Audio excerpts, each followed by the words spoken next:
Hello and welcome back to the channel. Today we're diving deep into President Mamadi's powerful speech at the United Nations General Assembly on the challenges facing Africa. He delivered a speech that left an undeniable mark on the global stage. He touched on several critical issues. Now, the way he lays it all out is so clear and direct, and it's hard not to be gripped by the reality of the situation that the continent faces. His speech can be broken down into four main points. Firstly, he didn't pull any punches. He addressed the elephant in the room. He speaks on the frequent coups in Africa and sheds light on the pervasive issues of leaders overstaying in power. He made it clear that condemning these coups is not enough. We must understand their root causes. Astutely noted that true putschists are not just those who overthrow the government by force, but also those who manipulate constitutions to cling to power indefinitely. Without further ado, let's listen to his speech. Coups d'etat have multiplied in Africa in recent years because there are deep-rooted reasons for this. And to remedy the problem, ladies and gentlemen, we must look at these root causes. The putschist is not only the person who takes up arms to overthrow a regime. I want us all to be well aware of the fact that the real putschists, the most numerous, and those who avoid any condemnation, are also those who plot and scheme, who use trickery, who cheat, to manipulate the text of the Constitution in order to stay in power eternally.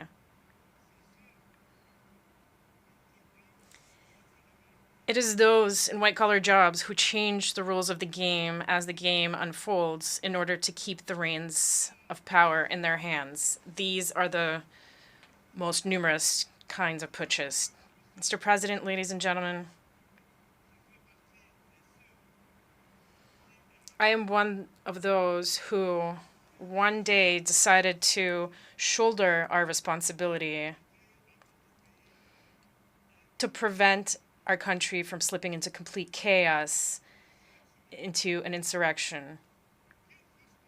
No political forces at the time had the courage nor the means to put an end to the duplicity that we were experiencing, as they were all completely neutralized back then.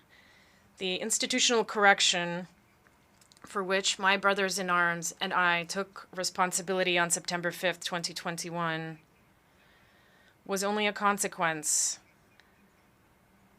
of that chaotic situation which had ended up tearing apart the social fabric of my country and undermining our coexistence. This is not an exhaustive list, but we believe that the transitions underway in Africa are due to several factors, including broken promises, the lethargy of the people, and leaders tampering with constitutions with the sole concern of remaining in power to the detriment of collective well-being. Secondly, he spoke about a new perspective on governance. The Guinean leader boldly declared that Africa suffers from a governance model imposed by the West, which is ill-suited to its unique needs and challenges, and touches on the resource exploitation that comes along with it. Africa, ladies and gentlemen, is suffering from a governance model that has been imposed on it. A model that is certainly good and effective for the West, which developed it over the course of its history, but which is difficult to incorporate and adapt to our realities, our customs, and our environment. Alas, I have to say that the graft did not take. I know that when I say this, many will immediately say to themselves, oh, another warmonger who wants to wring the neck of democracy, or another soldier who wants to impose his dictatorship. However, I want to say very clearly, without hypocrisy, without pretense, eye to eye, we're all aware that this democratic model that you have so insidiously, skillfully imposed on us after the Baule summit in France, something you've been imposing almost religiously, this model does not work. Various economic and social indices demonstrate this plain and clear. This is not a value judgment on democracy itself. Believe me, this is just taking stock of the situation. It's a balance sheet. Over several decades of chaotic experimentation with this model in our environment, we can make this observation. This was a period full of nothing but political games. And this, of course, has been to the detriment of what is essential, namely the economy and the local processing of our natural resources. He further explained the situation that he's confronted with. He've come to the realization that the model of governance has primarily facilitated the exploitation and looting of African resources by external entities. He said that this same system has also fostered corruption among our own elites. And in another aspect of his speech, he revealed how international actors, despite professing democracy and transparency, often pressured African nations into disadvantageous agreements. This sheds light on the hidden dynamics of global politics and resource control that we often don't see outside the discussions. Allow me to take this truth exercise a little further. Through my short but very intense experience of managing a state, Guinea, I have come to better understand the extent to which this model has, above all, contributed to maintaining a system of exploitation and plunder of our resources by others, and a rampant corruption of our elites. National leaders who have often been granted democratic labels based on their acquiescence or their capacity for selling off the resources and the property of their people, or perhaps their ease in giving in to the pseudo recommendations and injunctions of the great powers.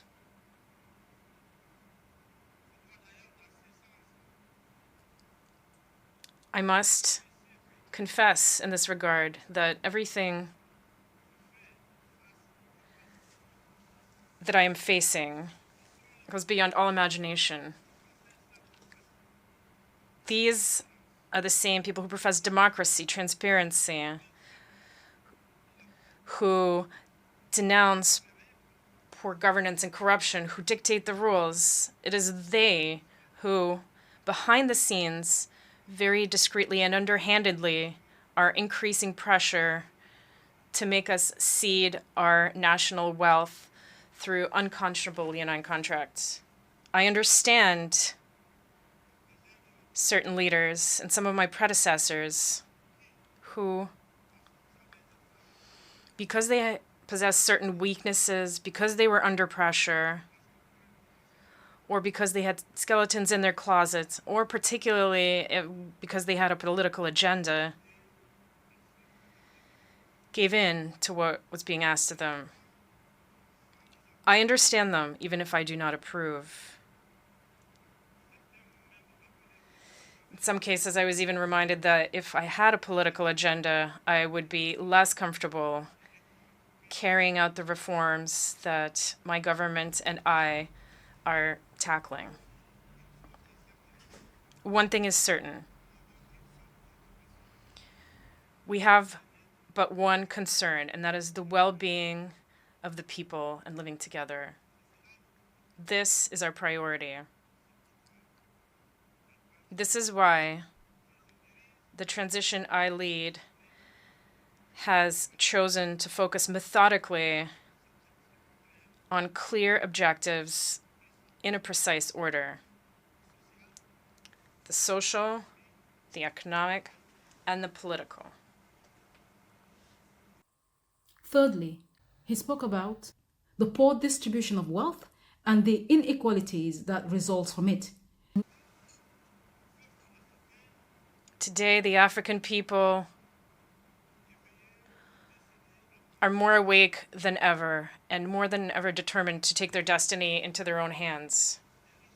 The unequal distribution of wealth creates endless inequalities, famine, and abject poverty, which make the daily lives of our populations increasingly difficult. These inequalities are part of the causes for the events that endanger our peaceful coexistence above all. When the wealth of a country is in the hands of an elite, while newborns die in hospitals due to a lack of incubators, it is not surprising that in such conditions we are seeing transitions in order to respond to the profound aspirations of the people my government and I are tackling. One thing is certain. We have but one concern, and that is the well-being of the people and living together. This is our priority. Finally, Africans' sovereignty and unity. Doumbouya's resounding message was that Africa is neither pro nor anti any major power. Africa's alliances is to Africa, it's to itself. He highlights the need for Africa to break free from outdated structures and redefine its own destiny. His message was crystal clear. Africa stands for Africa, and it's time for a radical shift in perspective. He called for an end to the era of paternalistic Western interference. The African people are tired, exhausted by the categorizations with which everyone wants to box us in.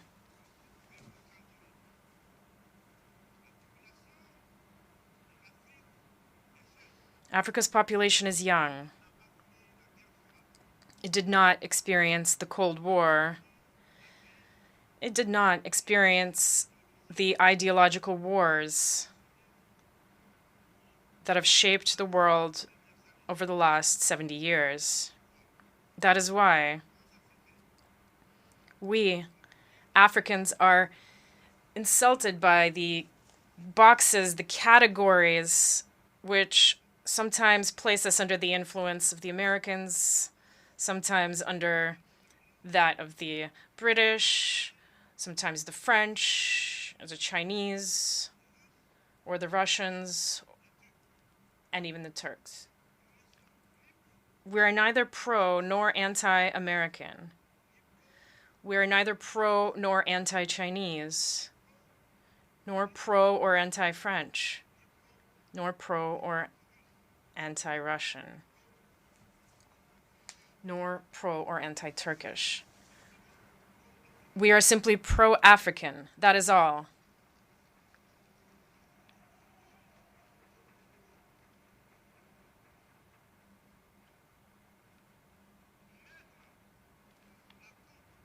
Placing us under the influence of this or that power is an insult. It is contempt and racism towards a continent of more than 1,300,000,000 people. It is important that in this prestigious and influential assembly, we understand clearly and definitively that the era of the old Africa is over.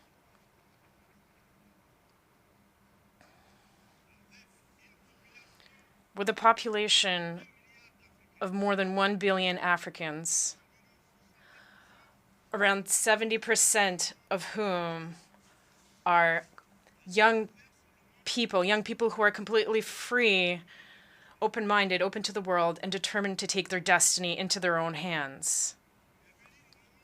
The time has come to realize that the structures, the rules from the post-war era, established in the absence of our states, which did not yet exist at the time, are obsolete. This is the end of an unbalanced and unjust era where we had no say in the matter. It is time to take our rights into account and to let us take our proper place, but also, and above all, it is time to stop lecturing us and to stop treating us with condescension like children. Rest assured that we're old enough to know what is good for us.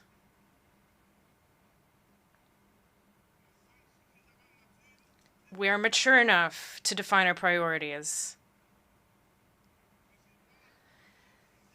to design our own models which are in line with our identity, the daily reality of our countries and our populations, in line with what we are, quite simply. We would be very grateful to you if you trust us and let us run our business as you have allowed in certain regions of the world, as you have allowed in Asia, in the Near and the Middle East, to cite only a few. This infantilization that we have experienced has had the worst effects on African youth who are now emancipated. In this context, we are all challenged and called upon to carry out a better analysis of the situation with a view to initiating and pursuing new policies for the benefit of all. The international community must look to Africa with new eyes. It must now engage in genuine cooperation with Africa in a spirit of win-win partnership. So there you have it, an incredible speech by President Mamadi that covers a wide range of critical issues facing Africa today. Now it's your turn. What are your thoughts on President Mamadi Doumbouya's speech? Do you agree with his perspective, or do you disagree? What aspect resonated with you the most? Let's engage in a meaningful discussion about the future of Africa and its place in the world. Until next time, thank you for watching and have a great week ahead.